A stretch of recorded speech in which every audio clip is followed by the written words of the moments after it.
Hello and welcome. This is a presentation delivered to you from Gothenburg, Sweden. My name is Volkova. And my name is Liza Nordfeldt. We are going to talk about the development of an online module in academic integrity, consisting of short videos and quizzes. Anna and I come from Chalmers University of Technology. Chalmers conducts research and offers education in technology, science, shipping, and architecture. Chalmers has around 10,000 full-time students and around 3,000 employees. We come from the department CLS, Communication and Learning in Science. I'm a librarian and I offer training and educational support in information retrieval, intellectual property, source evaluation, and referencing. I used to work as a teaching librarian together with Liza, but now I changed jobs and became a learning technician at the same department. I provide support when it comes to instructional design of courses and implementation and use of new educational technologies. When it comes to teaching, the Chalmers University Library follows ECIL framework for information literacy that was developed by Association of College and Research Libraries. According to ECIL, information literacy is the set of integrated abilities encompassing the reflective discovery of information, the understanding of how information is produced and valued, and the use of information in creating new knowledge and participating ethically in communities of learning. Based on this definition, a conclusion can be drawn that students get a lot more individual responsibility when it comes to academic integrity. When we updated our online module, Chalmers Library Education Online, or for short CLEO, we have considered principles that are outlined in the ECIL framework for information literacy, just as we have done with our on-campus teaching. We teach information literacy to most of the first-year students at Chalmers in conjunction with their first written assignment in introductory courses, where they need to locate scholarly sources and cite them correctly. Traditionally, we offer a so-called Oneshot Lecture, where we introduce the students to our library resources, focusing mainly on the discovery service, databases, and LibGuides. We go through the process of seeking information and evaluating what they find. Moreover, we introduce them to the reference style commonly used in their program, IEEE, Vancouver, or APA. The second time we meet them in class is when they start working on the bachelor thesis. And now with progression in mind. The level of how much the library is integrated differs between the programs. In consultation with teachers, we set up a suitable package with focus on academic integrity, plagiarism, scholarly communication, and copyright. Most of the programs choose to take part of the Swedish version of the online module, which was developed mainly for the bachelor students. We created the first version of the online module CLEO back in 2016 as a blended learning project. The idea was that the students would watch the videos and do the quizzes on their own before we meet them for tutoring. At ECIL in St. Malo 2017, me and my former colleague Mona presented the work we did back then when we switched from traditional lectures to blended learning. We talked about the benefits gained from this new way of teaching that we adopted.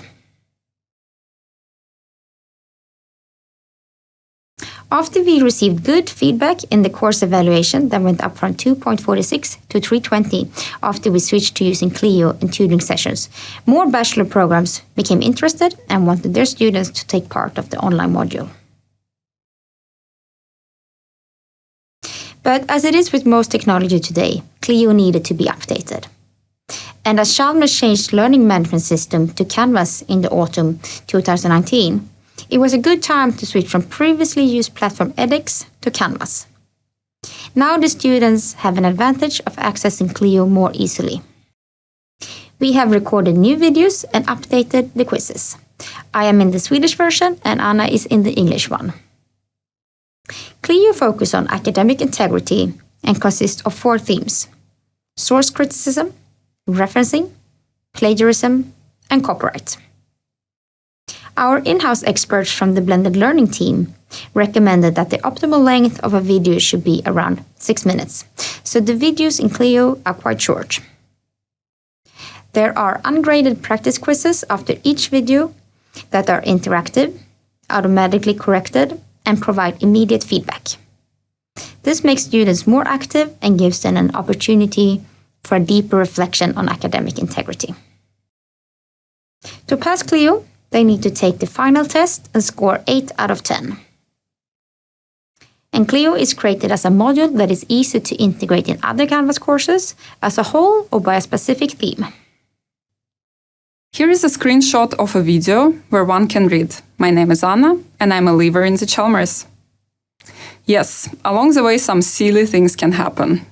That's just a little mistake that occurred when we sent our videos for transcription. What I want to say here is that during the development of the online module, above all, we really had a lot of fun.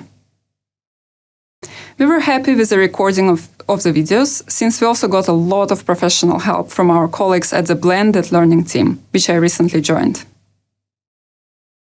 Here we have an example of an exercise from CLEO. Would you maybe like to try and answer this question? How do you find free-to-use images on Google?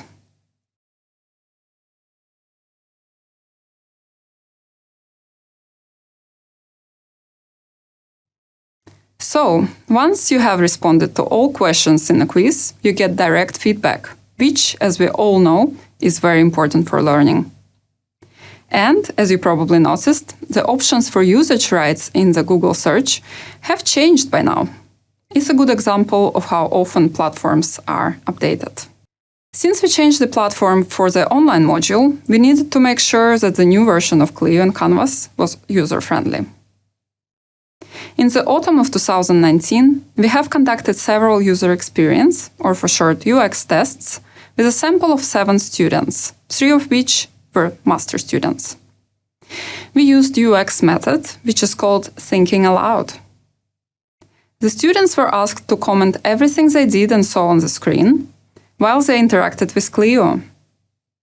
This observation lasted 30 minutes. After that, we followed up with a 15-minute interview. During the whole time, Liza and I took notes, and we had a quick chat directly afterwards to make sure we are on the same page and nothing goes missing. Here come a few quotes from the interviews that helped us to make CLEO better. The first 2 are translated from Swedish.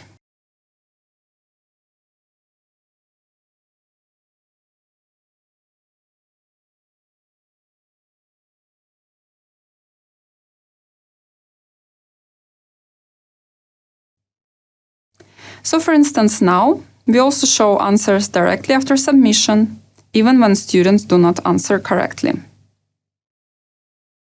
Already during this phase, when we were conducting the interviews, we had started to receive feedback from students about the updated CLEO module.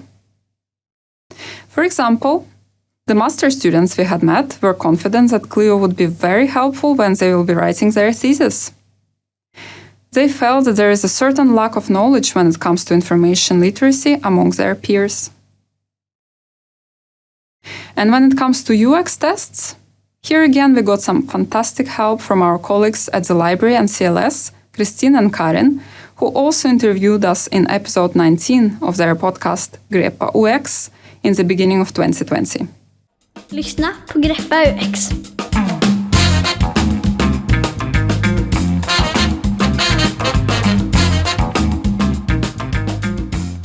The podcast is in Swedish, but if there are any Scandinavians out there, please feel free to listen to it. Since the launch in 2019, approximately 1,700 students had taken part in the online module. And once they completed CLEO, students are encouraged to fill in an evaluation form. We ask, do you think this online course will help you while you write your thesis? What is the most interesting, important thing you learned in this course? And what can be improved? Why don't we have a look at the results and feedback we received in the past 2 years? It's not obligatory to fill in the evaluation form, but 308 bachelor students that took part in the Swedish version of CLEO since the launch last year actually took their time to answer. Here are the responses to our first question. Do you think this online course will help you while you write your thesis? We used a Likert scale And the majority, whole 68%, answered that CLEO was helpful to a great or a very great extent.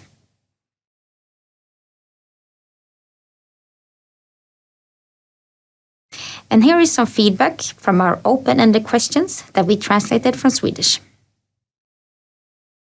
Especially the plagiarism part was important to learn more about, because it does not take many mistakes for it to be seen as plagiarism. Don't know, one of the most professional things I have encountered here at Chalmers. And insist on assigning this module earlier in the program. The university do not see it as a priority, which I think is bad. All received feedback will be taken into consideration when we will be working on the next version of CLEO. And we have it in mind already now when we are talking to the faculty members. We haven't planned for a new version of CLEO yet, but we already know about some small things that need to be updated. For instance, the APA reference examples are written according to the old APA 6th edition.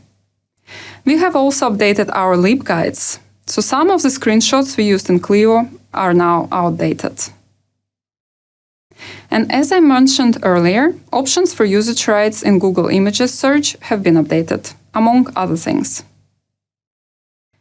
Based on the feedback received from students, we are also thinking of modifying some of the exercises. Finally, there is an ongoing discussion about publishing CLEO in Canvas Commons to share with other university libraries in the future. Thank you for watching. We are looking forward to discussing our presentation shortly in the live Q&A.